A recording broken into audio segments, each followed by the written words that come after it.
जय श्री कृष्ण। आप सभी को ज्येष्ठ मास के कृष्ण पक्ष की अपरा एकादशी की ढेरों शुभकामनाएं। प्रिय भक्तों, आज के इस वीडियो में हम बात करेंगे कि अपरा एकादशी किस दिन है, अपरा एकादशी का व्रत किस दिन किया जाएगा, सूर्य के मुख से एकादशी किस दिन है, उदया तिथिमान के अनुसार एकादशी कब मनाई जाएगी, व्रत किस दिन है, श्रेष्ठ व्रत किस दिन रहेगा, पारण कब करना है। दूसरा, इस एकादशी के नियम क्या हैं, किस विधि से इस एकादशी का पूजन करना चाहिए, इस एकादशी में और अन्य एकादशियों के जो व्रत होते हैं उनमें क्या अंतर है, क्या विशेष है जो इस एकादशी पर अर्पित करना चाहिए, जैसे कि 7 कमलगट्टे का विधान है, वो कैसे कब अर्पित करने हैं और क्यों अर्पित करने हैं। ध्यान देने वाली एक बात यह है कि ये जो एकादशी है ना, ये अपार धन संपत्ति देने वाली है, अपार धन संपत्ति और अपार वैभव देने वाली है, अपार सुख देने वाली है अपरा एकादशी। इसीलिए इस एकादशी पर जो मांगना है मांग लीजिए भगवान लक्ष्मी नारायण से। इस एकादशी पर माँ लक्ष्मी की पूजा भी होगी, इसका ध्यान रखिएगा। और इसीलिए हमने कमलगट्टे आपको बोले हैं। एकादशी जो है ना, आप जानते हैं कि कुछ एकादशियां हैं जो पापों की मुक्ति के लिए, जीवन की मुक्ति के लिए, आत्माओं की मुक्ति के लिए, ये आपके इसी जीवन में धन संपत्ति और वैभव देने के लिए है। तो कैसे इसकी पूजा करनी है, क्या विधि है पुराणों में, क्या इसके नियम रहेंगे, क्या वो कार्य हैं जो आपको इस दिन नहीं करने हैं, ये बताया जाएगा। और संपूर्ण जानकारी आने वाली एकादशी के बारे में आपको प्रदान की जाएगी। आपसे निवेदन है कि वीडियो यदि थोड़ा सा भी उपयोगी लगे तो कृपया एक बार लाइक अवश्य कर दीजिएगा और अपने व्रत की सफलता के लिए कमेंट बॉक्स में अवश्य लिखिएगा जय श्री हरि या ओम नमः भगवते वासुदेवाय। आप देख रहे हैं देवभूमि ज्योतिष संस्थान का प्रतिष्ठित यूट्यूब चैनल देवभूमि धार्मिक। हम यहाँ पर जो जानकारी देते हैं वह ज्योतिष शास्त्र, पंचांग और पुराणों पर आधारित होती है। आप जानते हैं, जो हमारे पुराने दर्शक हैं सब जानते हैं कि हम यहाँ पर किसी व्रत त्योहार का मुहूर्त कब रहेगा, किस दिन मनाया जाएगा, वो पंचांग के आधार पर बताते हैं और ज्योतिष शास्त्र की गणना के आधार पर बताते हैं। और व्रत किस विधि से करना है, क्या उसकी सही कथा है, क्या महात्म्य है, क्या उसके नियम हैं, वो जो पुराणों में वर्णन आता है वहाँ से बताते हैं। इसीलिए सभी व्रत और त्योहारों की सही व पंचांग अनुसार, ज्योतिष शास्त्र अनुसार जानकारी यदि प्राप्त करते रहना चाहते हैं तो चैनल को अवश्य ही सब्सक्राइब कर लीजिएगा।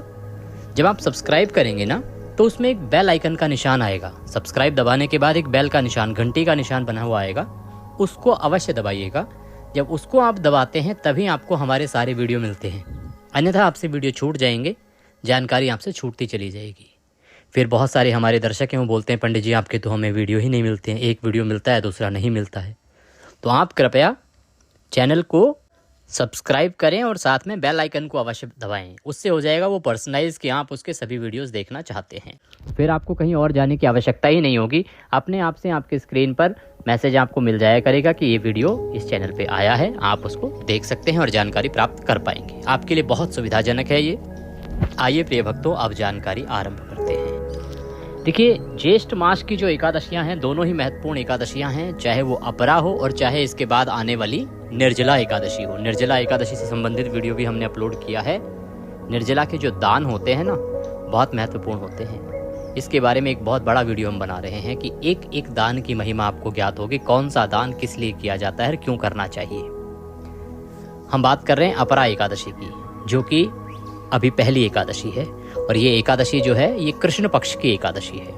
निर्जला जो आती है वो आएगी शुक्ल पक्ष की एकादशी, जो जून में होगी। तो अपरा एकादशी के बारे में शास्त्र कहते हैं कि इस दिन आपको भगवान श्री हरि विष्णु तथा माता लक्ष्मी की पूजा करनी चाहिए।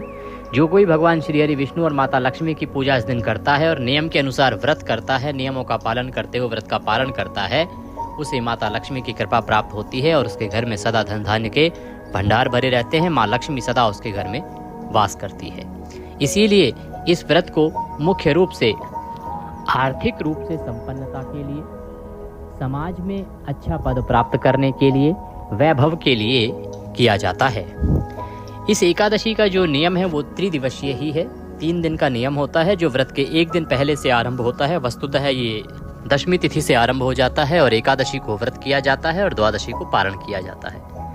तो जो त्रिदिवसीय विधान है उसमें बहुत सारी ऐसी वस्तुएं होती हैं जो कि हमें एक दिन पहले परित्याग कर देनी होती हैं, त्याग देनी होती हैं, छोड़ देनी होती हैं। जानते हैं कि इस एकादशी पर कौन सी वो वस्तुएं हैं जो आपको छोड़ देनी है। कुछ वस्तुएं तो ऐसी होती हैं जो सभी एकादशियों पर नहीं खाते और नहीं प्रयोग में करते, और कुछ वस्तुएं ऐसी होती हैं जो केवल इस अपरा एकादशी पर ही आपको प्रयोग नहीं करनी है। तो इस एकादशी में एक दिन पहले ही जो वस्तुएं आपको त्याग देनी हैं, उनमें सबसे पहले है कांसे के पात्र का प्रयोग। हमारे बहुत से दर्शक हैं जो कमेंट में लिख के भी पूछ रहे हैं कि क्या हम कांसे के पात्र में भगवान को भी भोग ना लगाएं क्या? जी बिल्कुल, आप कांसे के पात्र से भगवान को भी भोग नहीं लगा सकते, आपको नहीं लगाना चाहिए। कांसे के पात्र का प्रयोग दशमी तिथि को ही वर्जित बताया गया है, एकादशी को वर्जित है और द्वादशी पारण तक आपको उसका प्रयोग नहीं करना चाहिए। कांसे को पूर्णतः एकादशी में वर्जित बताया गया है। दूसरा, मसूर की दाल का प्रयोग। आपको मसूर की दाल नहीं खानी चाहिए। ये जो नियम है केवल उनके लिए नहीं है जो एकादशी का व्रत कर रहे हैं, अगर मानो तो सबके लिए है। इसीलिए मसूर की दाल जो है, मसूर की दाल की मनाही है, चने के साग की मनाही है, हरी पत्तेदार सब्जियों की मनाही है। शहद का प्रयोग भी इस दिन नहीं करना चाहिए। दशमी तिथि को और एकादशी वाले दिन और द्वादशी वाले दिन भी प्रयोग नहीं करना है अपरा पे। कुछ एकादशी ऐसी होती हैं जिन पर आप द्वादशी पारण वाले दिन कर सकते हैं, जैसे कि पिछले एकादशी आई थी, उसमें द्वादशी को विशेष रूप से शहद मिश्रित चावल के दान की महिमा बहुत अधिक थी। पर इस एकादशी पर आपको शहद का प्रयोग नहीं करना है। लहसुन प्याज आदि तामसिक जो पदार्थ हैं उनका प्रयोग आपको पूर्णतः वर्जित है, नहीं करना चाहिए। मांस मदिरा आदि के बारे में तो सोचना भी नहीं चाहिए, दशमी तिथि से ही आपको त्याग कर देना चाहिए। शुद्धता का ध्यान रखना चाहिए। नियमों में आपको ब्रह्मचर्य का पालन अनिवार्य बताया गया है, ये भी आप दशमी तिथि को आरंभ कर दीजिएगा, क्योंकि एकादशी को बाल नहीं धोते हैं तो आप दशमी को ही बाल धोएंगे और उसके बाद ब्रह्मचर्य का पालन करते हुए एकादशी का व्रत करेंगे और द्वादशी को पारण तक आपको अवश्य रूप से ब्रह्मचर्य का पालन करना चाहिए। इसके विषय में हम 2 मिनट आपके लेंगे, क्योंकि बहुत सारे हमारे भाई बंधु माताएं बहनें कमेंट करके पूछती हैं इस विषय पर। तो हम आपको साफ साफ कहें कि ये एक अनिवार्य नियम है। अनजाने में, अर्थात आपको नहीं पता हो कि ये सब व्रत में कर सकते हैं कि नहीं कर सकते हैं और उस अवस्था में हो जाए, अलग बात है। लेकिन यदि आपको ज्ञात है, जैसा कि हम बता रहे हैं, कि आपको नहीं करना चाहिए, तो इसकी क्षमा याचना भी नहीं हो सकती। उस अवस्था में क्षमा याचना हो सकती है, जब आपको ज्ञात नहीं है और आपसे हो गया है तो उसके बाद आप क्षमा याचना अवश्य करें, अवश्य करें, अवश्य करें, अन्यथा आप पाप के भागीदार होंगे, इसका ध्यान रखिएगा। ब्रह्मचर्य एक अनिवार्य और बहुत ही आवश्यक नियम है, इसकी अवहेलना आपको नहीं करनी चाहिए, तो इसका पालन आपने अवश्य रूप से करना है। इन नियमों को ध्यान में रखते हुए आप दशमी तिथि के दिन को व्यतीत करेंगे। सायंकाल को आप भोजन नहीं करेंगे। दशमी तिथि को एक ही वक्त का भोजन जो है वो शास्त्रों में कहा गया है कि एक ही वक्त आपको भोजन करना चाहिए। रात्रि को अन्न ग्रहण नहीं करना चाहिए। भोजन में हमारा जो तात्पर्य है वो अन्न से है कि आपको रात्रि को अन्न ग्रहण नहीं करना चाहिए। अन्न जो है वो केवल आप दिन में दोपहर को ही खा सकते हैं, उसके बाद अन्न ग्रहण नहीं करेंगे। परंतु इस पे एक बात बताएं आपको कि देखो, आपकी किसी की दवाई चल रही है, किसी प्रकार की परेशानी है, तो आप प्लीज़ खा लीजिएगा कृपा करके, क्योंकि पहले के समय में संभव हो पाता था। आज अगर हम कहें तो सभी की किसी न किसी प्रकार की दवाइयाँ चल रही होती हैं, तो उसको 2-2, 3-3 दिन तक छोड़ना बड़ा मुश्किल हो जाता है। इसीलिए आप आहार लीजिए, लेकिन शुद्ध आहार लीजिए, शुद्धि का ध्यान रखिए। शुद्धि के साथ आप आहार ग्रहण कीजिए, उसमें कोई दोष नहीं होगा।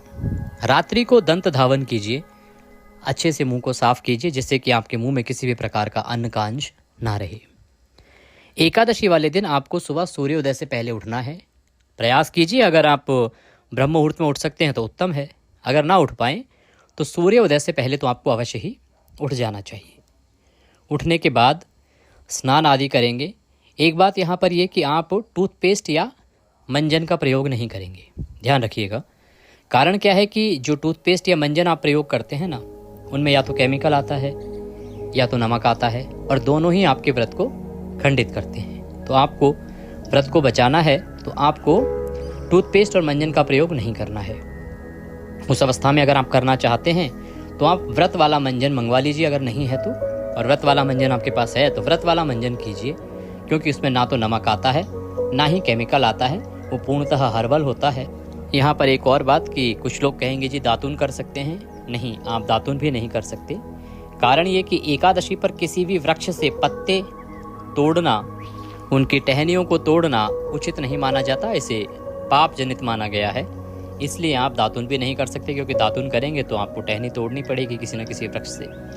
तो आप केवल जो व्रत वाला मंजन आता है उसका ही प्रयोग कीजिएगा, अन्यथा आप नहीं कीजिएगा। स्नान आदि कीजिएगा। स्नान आदि जब करेंगे आप, तो इस महीने में गंगा स्नान का बड़ा फल है साहब। अगर आप जा सकते हैं तो गंगा स्नान को जाइएगा, अगर आप नहीं जा सकते हैं तो घर पर ही गंगा स्नान कीजिएगा। कुछ प्रमुख तिथियां हैं, जैसे जेठ की एकादशी, जेठ की अमावस्या, जेठ की पूर्णिमा और गंगा दशहरा।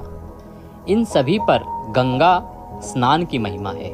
ये महीना पूर्णतः गंगा जी को समर्पित है। कारण ये कि इसी महीने में तो आता है गंगा दशहरा। गंगा दशहरा क्या है? माँ गंगा का पृथ्वी पर अवतरण हुआ था। तो आप जैसे आज की भाषा में बताएं तो आप युवा पीढ़ी देखते हैं ना कि ये हमारा बर्थ मंथ है, इस महीने में हमारा जन्म हुआ था, अब हम पूरे महीने जन्मोत्सव मनाएंगे। तो ठीक ऐसे ही समझिए कि ये माँ गंगा का जन्म उत्सव का महीना है, बर्थ मंथ है। इसीलिए इस पूरे महीने में गंगा की पूजा, गंगा का स्नान बहुत अधिक पुण्यदायी बताया गया है। तो आप एकादशी को यदि संभव है तो गंगा का स्नान कीजिए। नहीं जा सकते हैं तो घर पे जो स्नान कर रहे हैं ना, उसमें आप थोड़ा सा गंगा जल मिलाइएगा। बाल्टी को पहले अच्छे से साफ कर लीजिए जिससे आप स्नान करने वाले हैं, फिर उसमें थोड़ा गंगा जल मिलाइए। गंगा जल भरने के बाद उसमें शुद्ध जल मिलाइए, और अगर संभव है तो थोड़े से काले तिल उसमें डाल लीजिए, और उत्तर की ओर मुख करके हर हर गंगे बोलते हुए स्नान कीजिए। ये इस एकादशी पर आपके लिए उत्तम रहेगा, अगर आप गंगा जी नहीं जा सकते हैं तो। स्नान करने के बाद आपको कुछ प्रमुख जल अर्पण अवश्य करना है। जल अर्पण में क्या है? आप सूर्य देव को अवश्य जल दीजिएगा। सूर्य देव को जल देंगे। सूर्य देव को जल देने के साथ आप पीपल देवता को जल दीजिएगा। आप अपने पितरों को जल दीजिएगा। सभी में पहले लोटे में गंगा जल डालिएगा, उसके बाद शुद्ध जल भरिएगा और फिर आप जल दीजिएगा। ये जल इस एकादशी पर अधिक पुण्यदायी है। इसका महत्व एकादशी के दिन बहुत बढ़ जाता है। इसीलिए आप पूरे महीने में बाकी दिन दें या ना दें, 2 एकादशियां हैं, अपरा और निर्जला, एक अमावस्या है और एक पूर्णिमा है। इस 4 दिनों में जेठ में आपको अवश्य ही सूर्य को जल देना है, पीपल को जल देना है और माता तुलसी को जल देना है। अगर कहीं रविवार आ रहा हो तो आप छोड़ सकते हैं, परंतु एकादशी, आने वाली एकादशी पर तो ऐसा कुछ है नहीं कि रविवार नहीं है, और निर्जला पर भी रविवार नहीं है, और गंगा दशहरे पर भी रविवार नहीं है। अमावस्या और पूर्णिमा की जानकारी अभी हमने पढ़ी नहीं है, उसके विषय में हम पढ़ेंगे तो बताएंगे। तो आपको इन तिथियों पर ना, इन 3 जगह पर जल अवश्य देना है, सूर्य देव, पीपल देवता और माता तुलसी। लोग कहेंगे जी एकादशी को माता तुलसी को जल। देखिए, माता तुलसी को एकादशी को जल देने में कहीं दोष बताया ही नहीं गया है। माता तुलसी को जल देने में जो दोष कहा गया है ना, वो द्वादशी को कहा गया है। हमने एक विशेष वीडियो बनाया था जिसमें बताया था कि तुलसी माता को कब जल नहीं देना है, कब उनके पत्ते नहीं तोड़ने हैं, उसके विषय में आपको ज्ञात होगा। अगर आपने वीडियो नहीं देखा है तो आपने बहुत बड़ी चीज़ मिस करी है, उसको अवश्य देखिएगा। 6 पुराणों में से हम जानकारी लेके आए थे आपके लिए कि पुराणों में क्या लिखा है तुलसी माता के बारे में, और आपको कब जल देना चाहिए, कब जल नहीं देना चाहिए। तो सभी पुराणों में द्वादशी के बारे में लिखा है साफ साफ कि द्वादशी को तो अगर आप तुलसी का पत्ता तोड़ते हैं तो समझिए कि आपने भगवान के सिर का छेदन कर दिया। इतना बड़ा पाप है द्वादशी पर तुलसी पत्ते तोड़ने का। अभी यहाँ कथा सुनाने बैठेंगे तो बहुत लंबी कथा हो जाएगी, क्योंकि माता सीता से संबंधित एक बहुत बड़ा विषय है इसमें। तो आप वो वीडियो देख लीजिएगा, ना मिले तो आप कमेंट बॉक्स में लिख के पूछ लीजिएगा, हम लिंक आपको प्रदान करेंगे।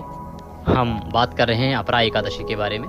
तो ये कर्म है जो आपको एकादशी के दिन पहले आपको करने हैं, जल देने हैं। उसके बाद आप आसन लगा के और पूजा स्थल पे बैठ जाइए। पूजा स्थल की साफ सफाई करके उत्तर दिशा की ओर मुख करके।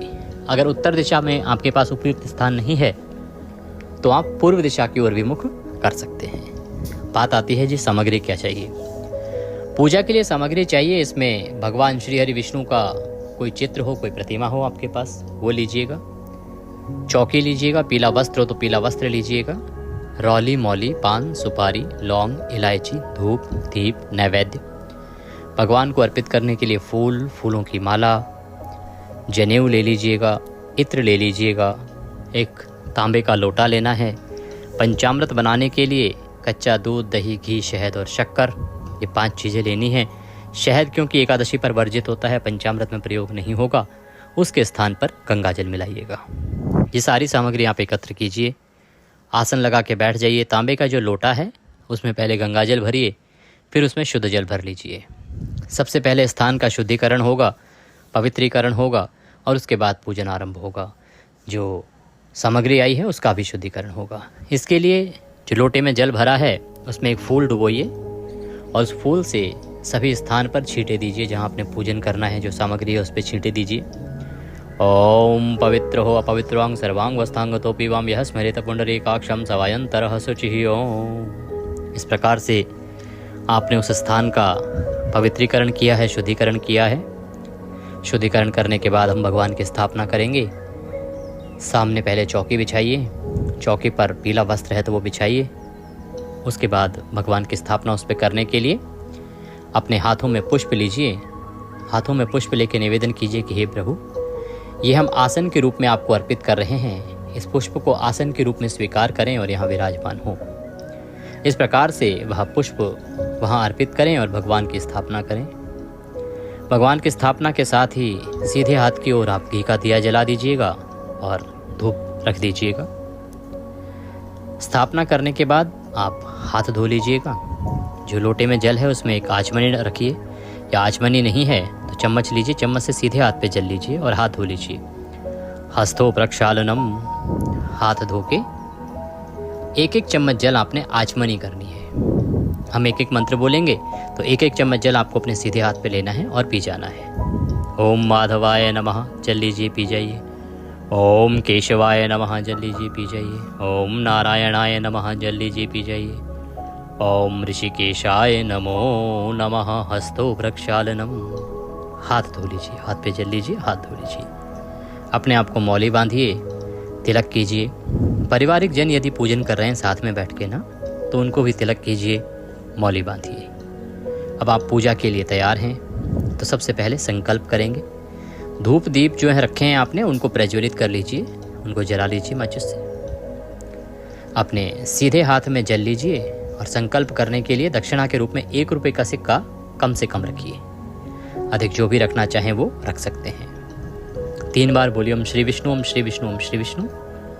अपना नाम, अपना गोत्र, जिस स्थान पर बैठकर आपने संकल्प करना है ना, वहाँ का मकान नंबर, क्षेत्र का नाम, शहर का नाम, ज्येष्ठ मासे कृष्ण पक्षे अपरा एकादश्यायाम पुण्यतिथियो आयु आरोग्यता प्राप्त्यार्थाय, धन संपत्ति प्राप्त्यार्थाय, अचर लक्ष्मी प्राप्त्यार्थाय, वैभव प्राप्त्यार्थाय एकादशी व्रत पूजन संकल्पम संकरिष्ये।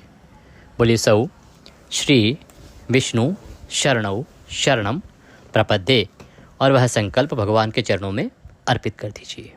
संकल्प करने के बाद भगवान का पूजन किया जाएगा।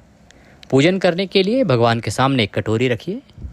कटोरी में हम भगवान का पूजन की जो सामग्री है वो अर्पित करेंगे, जिससे कि वो पैरों में ना आए, इधर उधर ना फैले। भगवान को पहले पद्य अर्घ आचमनी अर्पित किया जाता है। तो पद्य अर्घ आचमनी के लिए 1-1 चम्मच जल आप एक एक मंत्र पर भगवान के निमित्त अर्पित करेंगे। ओम भूर्भुवः श्री नारायणाय नमः, व्रत पूजन प्रारंभ कुरुः। पूजन मध्य श्री हरि विष्णु निमित्तार्थाय पद्यम समर्पयामि। पद्य के रूप में 1 चम्मच जल अर्पित कीजिए। ओम भूर्भुवः श्री नारायणाय नमः, अर्घ्यम समर्पयामि। यहाँ पर जो प्रतिमा पर पूजन कर रहे हैं ना, वो सभी लोग शंख लीजिएगा और शंख से भगवान को अर्घ अर्पित कीजिएगा। शंख में जल भर के उससे अर्घ दीजिएगा। जो तस्वीर पर पूजन कर रहे हैं वो चम्मच से सामने रखे पात्र में 1 चम्मच जल अर्घ्य के रूप में अर्पित कीजिए। भाव रखिए कि आप भगवान को अर्घ्य दे रहे हैं। ओम भूर्भुवः श्री नारायणाय नमः, जलाचमनीं समर्पयामि। आचमनी के रूप में जल अर्पित कीजिए। भगवान को स्नान कराएंगे। ओम भूर्भुवः श्री नारायणाय नमः, स्नानम जलम समर्पयामि। स्नान के लिए 1 चम्मच जल अर्पित कीजिए। प्रतिमा है तो अच्छे से स्नान कराइए। अब पंचामृत से स्नान कराया जाएगा। पंचामृत से स्नान कराने के लिए पंचामृत बनाइए। कच्चा दूध, दही, घी, गंगा जल और शक्कर मिलाइए। पंचामृत को एक फूल पर लगा लीजिए। जो लोग तस्वीर पर पूजन कर रहे हैं, जो प्रतिमा पर पूजन कर रहे हैं, वो लोग पंचामृत भगवान को अर्पित करते हुए नहला सकते हैं। तो पुष्प पर लगा लीजिए, तस्वीर वाले जो हैं, और वह पुष्प भगवान को अर्पित कीजिएगा। ओम भूर्भुवः श्री माधवाय नमः, पंचामृत स्नान निमित्तार्थाय पंचामृतम समर्पयामि। पंचामृत अर्पित कीजिए भगवान को। पंचामृत अर्पित करने के बाद शुद्ध जल से स्नान कराया जाएगा। तो शुद्ध जल अर्पित करेंगे, 1 चम्मच जल लीजिएगा, अर्पित कीजिएगा। ओम भूर्भुवः श्री नारायणाय नमः। शुद्धोदक स्नान निमित्तार्थाय शुद्ध जलम समर्पयामि। शुद्ध जल अर्पित कीजिए। शुद्ध जल से स्नान कराने के बाद भगवान को वस्त्र अर्पित करेंगे। वस्त्र के रूप में एक मौली का टुकड़ा लीजिए और वह भगवान को अर्पित कीजिएगा। ओम भूर्भुवः श्री नारायणाय नमः। वस्त्रम समर्पयामि। वस्त्रम उपवस्त्रम यज्ञोपवीतम। यज्ञोपवीत जनेऊ आपके पास होगी, जनेऊ लीजिएगा। जनेऊ पर ना रौली लगा लीजिएगा थोड़ी सी, और रौली लगा के वह भगवान को अर्पित कीजिएगा। ओम भूर्भुवः श्री नारायणाय नमः। यज्ञोपवीतम समर्पयामि। यज्ञोपवीत अर्पित करने के बाद भगवान को इत्र अर्पित करेंगे। तो फूल पर इत्र लगा लीजिए और या फिर रुई पर लगा लीजिए और वह अर्पित कीजिएगा। ओम भूर्भुवः श्री नारायणाय नमः। इत्रम समर्पयामि। इत्र के बाद भगवान को चंदन लगाएंगे। प्रेम से चंदन लगाइए। ओम भूर्भुवः श्री नारायणाय नमः। चंदनम समर्पयामि। चंदनम महत् पुण्यम पवित्रम पापनाशनम। अब भगवान को पुष्प अर्पित किए जाएंगे। फूलों की माला है तो माला पहनाइएगा। ओम भूर्भुवः श्री नारायणाय नमः। पुष्पम समर्पयामि। माल्यार्पणम कुरु। माला पहनाइए भगवान को, माला है तो, और पुष्प अर्पित कीजिए। पुष्प अर्पित करने के बाद धूप दिखाएंगे और दीप दिखाएंगे भगवान को। ओम भूर्भुवः श्री नारायणाय नमः। धूपम अर्पयामि। ओम भूर्भुवः श्री नारायणाय नमः। दीपम दर्शयामि। धूप दीप दिखाइए और भगवान को नैवेद्य अर्पित कीजिए। नैवेद्य के रूप में आपके पास मिठाई है तो मिठाई लीजिएगा, फल है तो फल लीजिएगा, अन्यथा मिश्री लीजिएगा और वह अर्पित कीजिएगा। ओम भूर्भुवः श्री नारायणाय नमः। नैवेद्यम समर्पयामि। नैवेद्य के बाद जलाचमनी कराएंगे। 1 चम्मच जल पुनः अर्पित कीजिएगा। ओम भूर्भुवः श्री नारायणाय नमः। जलाचमनिम समर्पयामि। जलाचमनी के बाद अब भगवान को 7 कमलगट्टे अर्पित करेंगे। आप माता लक्ष्मी साथ में विराजमान हैं। 7 कमलगट्टे अर्पित करेंगे। हाथ में 7 कमलगट्टे लीजिए। माता लक्ष्मी से निवेदन कीजिए कि हे मातेश्वरी, ये हम आपको अर्पित कर रहे हैं। आप हमारे पूजा को स्वीकार करें और सदा हमारे घर में वास करें। सदा आपकी कृपा हमारे परिवार पर बनी रहे और धन आदि के भंडार हमारे घर में सदा भरे रहे। आपका आशीर्वाद हमें सदा मिलता रहे। ये कमलगट्टे हम आपको भेंट के रूप में इस अपरा एकादशी पर अर्पित करते हैं, इन्हें आप स्वीकार करें। इस प्रकार से माता को निवेदन करते हुए वो कमलगट्टे आप अर्पित कर दीजिएगा। अब भगवान को आप तांबूल अर्पित करेंगे। तांबूल क्या है? पान का पत्ता लीजिएगा, उसमें 2 लौंग, 2 इलायची, 1 सुपारी रखिएगा और वह अर्पित कीजिएगा। ओम भूर्भुवः श्री नारायणाय नमः। तांबूलम समर्पयामि। तांबूलम पूंगी फलम शुभ दक्षिणायाम। भगवान को दक्षिणा अर्पित करेंगे। हाथ जोड़ के दक्षिणा अर्पित कीजिए। ओम भूर्भुवः श्री नारायणाय नमः। शुभ दक्षिणायाम समर्पयामि। दक्षिणा अर्पित करके हाथ जोड़ के नमस्कार कीजिए। इसके बाद आप कथा सुनिएगा। कथा के साथ विष्णु सहस्त्र नाम अवश्य सुनिएगा। दोनों ही वीडियो आपको हमारे इसी चैनल पर मिल जाएंगे। चैनल को सब्सक्राइब अवश्य कर लीजिएगा, क्योंकि बहुत सारे चैनल किसी भी कथा को किसी भी नाम से चला देते हैं। उनका पंडित्य करने से कोई लेना देना नहीं होता। इसीलिए आपको ये चैनल सब्सक्राइब करना चाहिए, जिससे कि आप सही व्रत पर सही कथाएं आदि सुन सकें। तो कथा सुनेंगे और विष्णु सहस्त्र नाम का पाठ सुनेंगे, फिर भगवान की आरती करेंगे। नियमों के अनुसार दिन को व्यतीत करेंगे। कुछ नियम हमने बता दिए हैं। इसके अतिरिक्त आपको आज शालीनता के साथ, बिना किसी से लड़ाई झगड़ा किए, किसी से झूठ बोले या किसी के साथ छल कपट आदि किए ये दिन व्यतीत करना है। भगवान के चरणों में मन को लगाते हुए सायंकाल को संभव है तो कीर्तन कीजिएगा, रात्रि काल को संभव है तो जागरण कीजिएगा। आहार में फल आहार ही आपको लेना है। अन्न आदि वर्जित है। नमक और मिर्च का सेवन भी पूर्ण रूप से वर्जित बताया गया है। अगले दिन व्रत का पारण करेंगे। पारण के नियम जो है कठिन होते हैं, कठोर होते हैं। उसके विषय में हम आपको एक बड़ा वीडियो बना के प्रत्येक एकादशी पर बताते हैं, तो उसको आप अवश्य देखिएगा, जिससे कि आप पारण के नियम जान सकें। अब बात ये आती है कि ये जो व्रत है आपने करना कब है। जो एकादशी तिथि है वो आरंभ हो रही है 22 तारीख को रात को 1:13 पर, और एकादशी तिथि समाप्त होगी 23 की रात को 11:30 पर। ऐसे में उदया तिथिमान के अनुसार 23 तारीख को एकादशी है और 23 तारीख को ही व्रत किया जाएगा। दिन शुक्रवार का रहेगा। शुक्रवार को पहले 3 चौघड़िया उत्तम होते हैं, इसलिए सूर्य उदय से और 10 बजे तक का समय पूजा पाठ के लिए उत्तम है। उसके बाद 3 घंटे का ब्रेक है। उसके बाद फिर पुनः शुभ चौघड़िया आएगा, उसमें कर सकते हैं पूजा पाठ आदि। ये थी जानकारी एकादशी के बारे में कि एकादशी कब है और कैसे व्रत आदि करना चाहिए। कुछ जानकारी अगर छूट गई हो तो आप कमेंट बॉक्स में लिख के पूछ लीजिएगा, हम अवश्य ही आपको प्रदान करेंगे। सही जानकारियां प्राप्त करने के लिए चैनल को अवश्य सब्सक्राइब कीजिएगा। कमेंट बॉक्स में अवश्य लिखिएगा जय श्री हरि और वीडियो को लाइक करना ना भूलिएगा। सही जानकारियों का वीडियो जितना आप आगे भेजेंगे, भगवान की महिमा को जितना आप विस्तार देंगे, जितना प्रचार प्रसार करेंगे, उतना आपका कल्याण होगा। तो वीडियो को अवश्य ही आगे फॉरवर्ड करें, लोगों के साथ शेयर करें। भगवान सब पर कृपा करें। हरे कृष्ण।